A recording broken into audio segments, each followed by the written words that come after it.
Assalamualaikum warahmatullahi wabarakatuh, anak-anak. Waalaikumsalam warahmatullahi wabarakatuh. Bagaimana kabarnya hari ini? Alhamdulillah baik. Alhamdulillah. Oke, jadi sebelum kita mulai belajar, saya mau cek kehadirannya dulu. Ada temannya yang tidak hadir? Hadir semua, Bu. Oke, alhamdulillah. Jadi, meskipun kita bertemu online, harus tetap semangat ya belajarnya. Semangat. Jadi hari ini kita mau bahas tentang materi bruto, tara, dan neto. Itu bagian dari aritmatika sosial. Nah, jadi tujuan pembelajaran kita itu jadi ini tujuan pembelajaran kita hari ini. Kalian bisa mengetahui situasi terkait dengan bruto, neto, dan tara.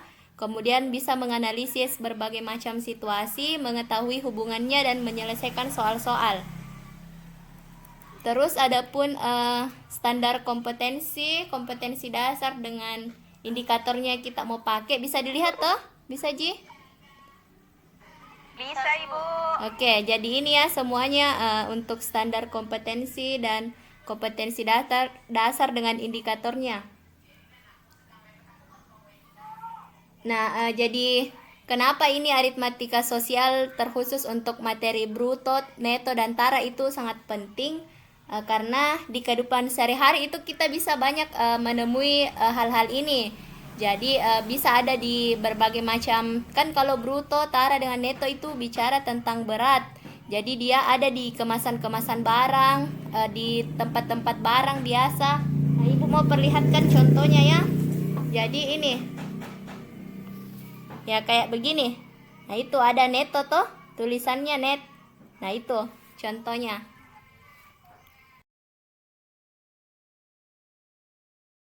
Jadi Ibu akan menjelaskan materi tentang bruto, tara, dan neto itu dengan menayangkan slide PowerPoint. Jadi kalian bisa perhatikan, bisa sambil dicatat juga atau difoto saja pakai HP-nya nah.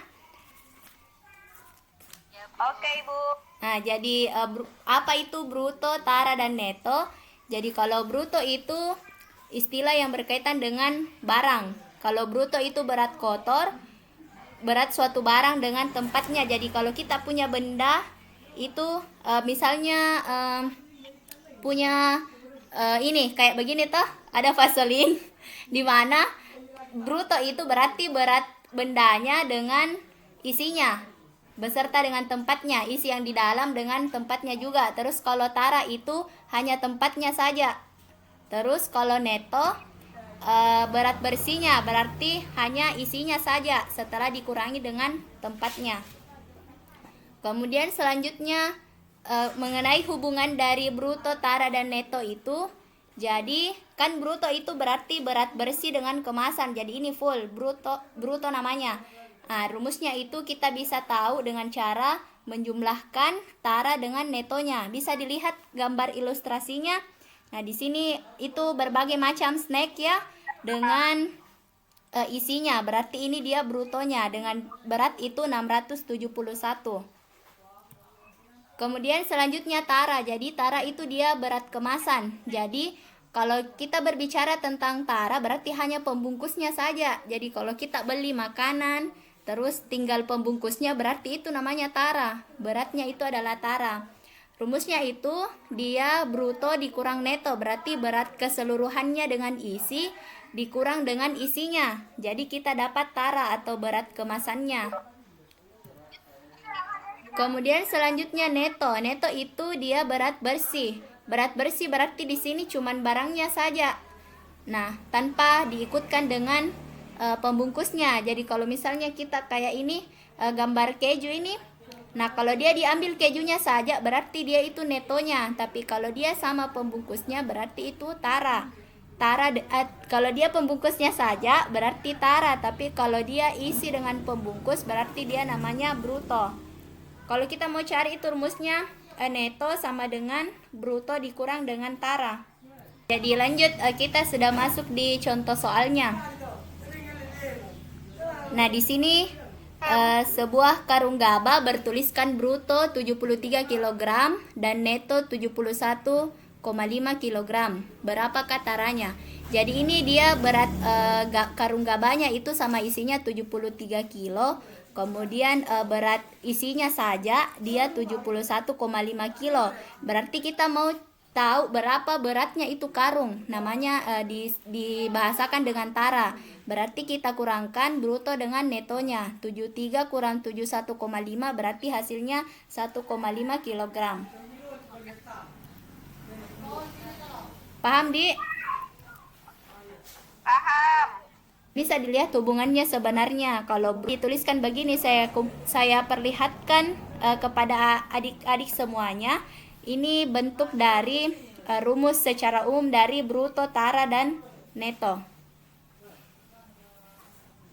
Kemudian selanjutnya itu bisa juga kalau misalnya persentase tara dan brutonya, kita bisa cari dengan cara mengalihkan persentaranya itu dengan bruto.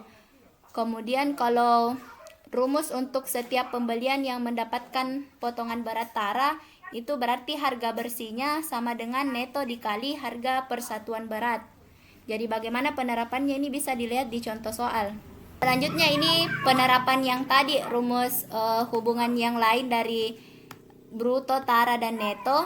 Jadi contoh soalnya itu kalau ada pedagang beli 2 karung gula pasir, kemudian berat seluruhnya itu 100 kilo dan taranya 2%. Kita mau tahu berapa yang harus dibayar pedagang kalau harga 1 kg gula itu 7.500. Jadi caranya pertama kita cari dulu berapa berat taranya melalui persennya. Jadi persentase tara dikali dengan bruto. Berarti 2/100 dikali dengan 100 kg itu sama dengan 2 kg. Berarti coret ini 100, berarti tinggal 2. Kemudian netonya itu berarti kita kurangkan saja bruto dengan taranya. Kembali ke rumusnya yang di awal, berarti 100 dikurang dengan 2 kg. Berarti hasilnya di sini 98 kilo. Terus harga yang harus dibayar itu berarti netonya dikali harga persatuan berat. Jadi netonya itu kan 98 kilo. Berarti kita ubah saja di sini 98 dikali dengan 7.500. Jadi diperoleh harga yang harus dibayar sama pedagang itu 735.000. Paham? Paham Jeki anak-anak? Oke, Bu, mengerti. Siap, Oke. Bu. Jadi itu tadi materi yang saya bawakan untuk kalian hari ini. Ada yang mau ditanyakan? Hai, Bu. Ya, silahkan Fuji, Mutia Fujiati. Apa yang mau ditanyakan? Ibu, kalau dalam perhitungannya ini, Bu, pakai berat apa, Ibu? Anunya, satuannya? Oke, jadi kalau kita mau kerjakan ini soal bruto, tara, dengan neto, dia tidak fokus pada satu berat saja. Kita bisa pakai satuan berat apapun, baik itu kilogram, gram, dengan mili. Jadi harus dia seragam, satuannya supaya bisa diselesaikan. Ya, jadi begitu. Bagaimana Fuji, mengerti? Oh, mengerti, Ma, Bu. Yang lain masih ada mau bertanya? Paham, Bu. Oke deh. Nah, jadi saya mau kasih tahu juga sedikit ya. Jadi manfaatnya kita belajar ini bruto, tara, dan neto. Kita bisa tahu beratnya suatu barang, bisa tahu beratnya pembungkus barang. Kemudian istilah ini juga banyak dipakai di berbagai benda. Jadi kalau misalnya kita beli barang biasa itu ada di situ beratnya bilang neto. Biasanya neto yang paling banyak atau berat bersih. Nah, itu pakai konsepnya mini. Sering ya lihat toh? Sering, Bu. Oke deh. Jadi tidak ada lagi yang mau bertanya, Di? Iya, Bu. Ya, Ibu. Oke, jadi saya kembali sampaikan lagi. Kalau bruto itu berarti dia berat keseluruhan barang. Terus kalau tara itu cuman berat kemasannya. Terus neto itu berat isinya. Jadi kalau kita mau cari bruto, bisa caranya itu tambah saja Tara dengan Neto. Jadi dari rumus itu bisa kita pakai untuk yang lain. Jadi satu rumus saja kita sudah bisa tahu rumus yang lain. Oke, mengerti? Mengerti. Jadi kalau begitu saya mau kasih kalian tugas ya untuk dikerjakan setelah ini. Nanti pekan depan Iya, dikumpul. Ibu. Jadi ini tugasnya ya, saya kasih 3 nomor. Penerapannya itu kita bisa pakai rumus yang tadi Ibu jelaskan. Jadi nanti pekan depan dikumpul. Kita tulis saja di buku tugasnya nah. Iya, Ibu. Terus sekalian juga saya minta kalian untuk belajar mandiri juga di rumah tentang materi ini bruto, tara dengan neto supaya bisa lebih paham lagi nah. Oke, Ibu. Oke, jadi mungkin sekian di pertemuan kita hari ini karena sudah paham semua toh, jadi kita bisa akhiri kelas kita hari ini. Saya mengucapkan terima kasih banyak untuk adik-adik yang masih semangat belajar hingga saat ini. Semoga tetap semangat, kemudian jangan lupa pelajari lagi kembali dan kerjakan tugasnya. Makasih ya. Assalamualaikum warahmatullahi wabarakatuh. Waalaikumsalam warahmatullahi wabarakatuh.